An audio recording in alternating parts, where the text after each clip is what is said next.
नमस्कार दोस्तों, आभार अभिनंदन। मेरे YouTube चैनल पे आप सभी लोगों का स्वागत है। मेरे वीडियो आपको अच्छे लग रहे हैं तो लाइक करें, सब्सक्राइब करें और कमेंट करके मुझे ज़रूर बताएं कि मेरे वीडियो आप लोगों को कैसे लग रहे हैं। अधिक से अधिक मेरे वीडियो को शेयर करें दोस्तों, आप लोगों का प्यार बना रहे। चलो दोस्तों, आज का हम राजस्थान जीके का टॉपिक है राजस्थान के दुर्ग। सर्वप्रथम मनु स्मृति में दुर्गों का वर्गीकरण किया गया था। किसमें? सर्वप्रथम मनु स्मृति में दुर्गों का वर्गीकरण किया गया था। फिर कौटिल्य ने दुर्गों को 4 श्रेणियों में बांटा था। कौटिल्य ने कितनी श्रेणियों में बांटा था? 4 श्रेणियों में। कौन कौन सी है? ओदक दुर्ग हो गया, धानवे दुर्ग हो गया, वन दुर्ग हो गया, गिरि दुर्ग हो गया। आप नोट डाउन कर लो, मैं एक बार और बोल रहा हूँ। क्या कौन से? ओदक दुर्ग हो गया, धानवे दुर्ग हो गया, गिरि दुर्ग हो गया और वन दुर्ग हो गया। ओदक दुर्ग होता है वह दुर्ग जिसके चारों ओर पानी होता है, मतलब पानी होता है, वह दुर्ग ओदक दुर्ग की श्रेणी में आता है। गागनौर का दुर्ग ओदक दुर्ग की श्रेणी में आता है, जिसमें काली सिंधु और आओ नदी के संगम पर स्थित है। फिर आता है धानवे दुर्ग, वह दुर्ग जो मरुस्थलीय, जिसके दुर्ग के चारों ओर मरुस्थलीय क्षेत्र स्थित हो, वह दुर्ग धानवे दुर्ग कहलाता है। धानवे दुर्ग की श्रेणी में कौन सा आता है? जैसलमेर का दुर्ग आता है। फिर वन दुर्ग, वह दुर्ग जिसके चारों ओर वन्य क्षेत्र स्थित हो, वह वन दुर्ग कहलाता है। वन दुर्ग की श्रेणी में आता है आपका सिवाना का दुर्ग।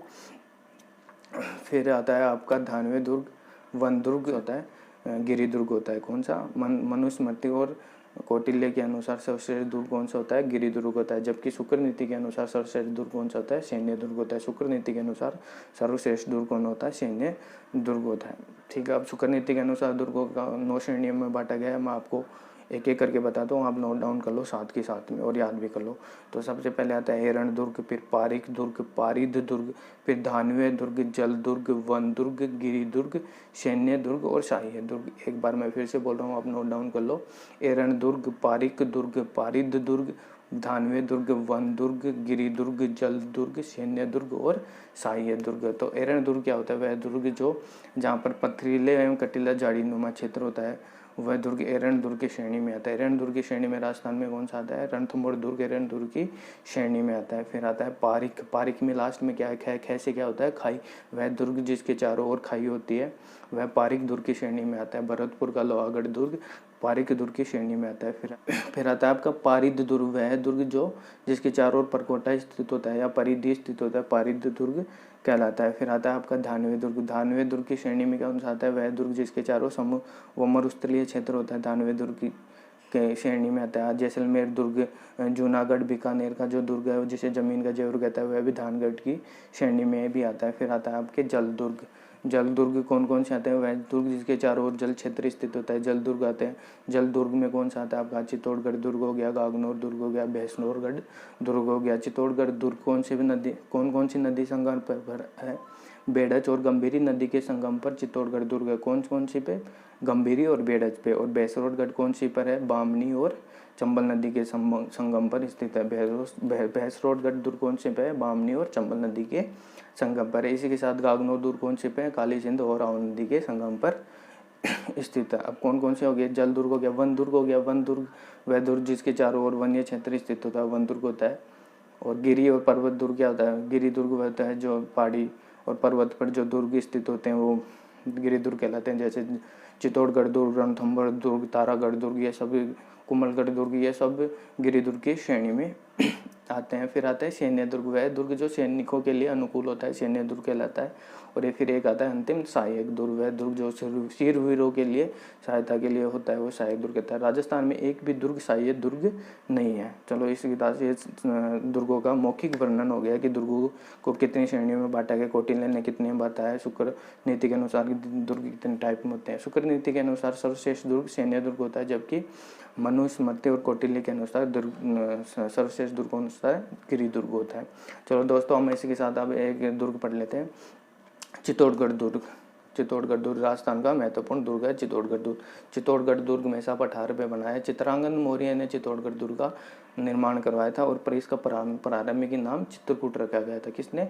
चित्तौड़गढ़ दुर्ग मेसा पठार पर स्थित है। चित्तौड़गढ़ दुर्ग गंभीरी और बेड़च नदी के संगम पर स्थित है। चित्तौड़गढ़ दुर्ग का निर्माण चित्रांगन मौर्य ने करवाया था और चित्रकूट इसका नाम रखा था। फिर काल भोज ने चित्रांगन मौर्य को हटाकर इस दुर्ग पर अधिकार कर लिया था। और चित्तौड़गढ़ दुर्ग का आधुनिक निर्माता किसे कहते हैं? कुंभा। चित्तौड़गढ़ दुर्ग का आधुनिक निर्माता कौन कहलाता है? चित्तौड़गढ़ का आधुनिक निर्माता कुंभा को कहते हैं। चलो हम चित्तौड़गढ़ दुर्ग के उपनाम पढ़ते हैं। राजस्थान का सिरमौर कहते हैं चित्तौड़गढ़ दुर्ग को। दक्षिणी पश्चिमी प्रवेश द्वार कहते हैं। मालवा का प्रवेश द्वार कहते हैं। त्याग और बलिदान का प्रतीक मानते हैं चित्तौड़गढ़ दुर्ग को। और यह लिविंग फोर्ट है, सबसे बड़ा लिविंग फोर्ट है, आज भी इसमें खेती की जाती है। चित्तौड़गढ़ दुर्ग लिविंग फोर्ट है। और राजस्थान का फिर दूसरा लिविंग फोर्ट कौन सा है? जैसलमेर दुर्ग। राजस्थान का प्रथम लिविंग फोर्ट है चित्तौड़गढ़ दुर्ग, राजस्थान का दूसरा लिविंग फोर्ट है जैसलमेर दुर्ग। और सर्वाधिक शाखाओं वाला दुर्ग भी चित्तौड़गढ़ दुर्ग है। चित्तौड़गढ़ दुर्ग में 3 शाखाएं हैं। प्रथम शाखा 1303 में हुआ। क्या 1303 में अलाउद्दीन खिलजी ने आक्रमण किया था और रावल रतन सिंह ने तो केसरिया किया था तथा रानी पद्मिनी ने 16,000 रानियों के साथ जौहर किया था। और अलाउद्दीन खिलजी ने यह दुर्ग अपने पुत्र खिजर खां को सौंपकर खिजराबाद इस दुर्ग का नाम कर दिया गया था। चित्तौड़गढ़ का दुर्ग का नाम क्या कर दिया गया था? खिजराबाद कर दिया गया था। फिर चित्तौड़गढ़ का दूसरा शाखा, चित्तौड़गढ़ का दूसरा शाखा कब हुआ? 1534-35 में हुआ। कब हुआ? 1534-35 में। गुजरात का था मोहम्मद शाह। कौन था? बहादुर शाह। गुजरात का बहादुर शाह के समय यह आक्रमण हुआ था। और केसरिया किसने किया? बाघ सिंह ने किया था। और जौहर किसने किया था? कर्मावती ने किया था। केसरिया किसने किया? बाघ सिंह ने। और जौहर कर्मावती ने किया था। फिर इसी के साथ चित्तौड़ का तीसरा 13,000 रानियों के साथ, चित्तौड़गढ़ के दूसरे शाखे में 13,000 रानियों के साथ कर्मावती ने जौहर किया था।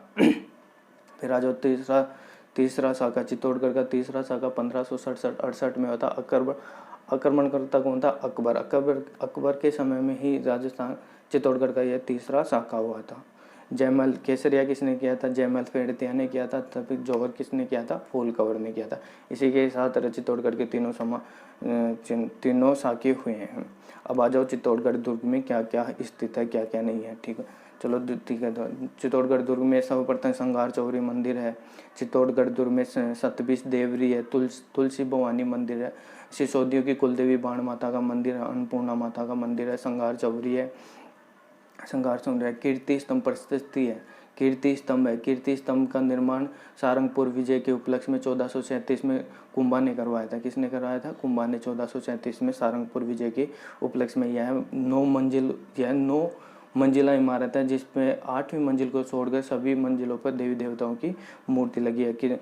और कीर्ति स्तंभ प्रस्तुति के लेखक कौन है? अत्रि महेश। कौन है? अत्रि और महेश है। इसमें क्या है? संगार चौरी है, मीरा मंदिर, तुलसी भवानी मंदिर है, पद्मिनी महल है, गोरा बादल का महल है।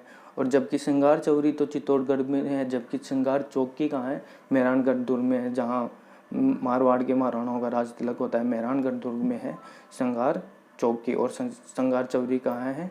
चित्तौड़गढ़ दुर्ग में। देवदास की छतरी भी चित्तौड़गढ़ दुर्ग में ही है। चलो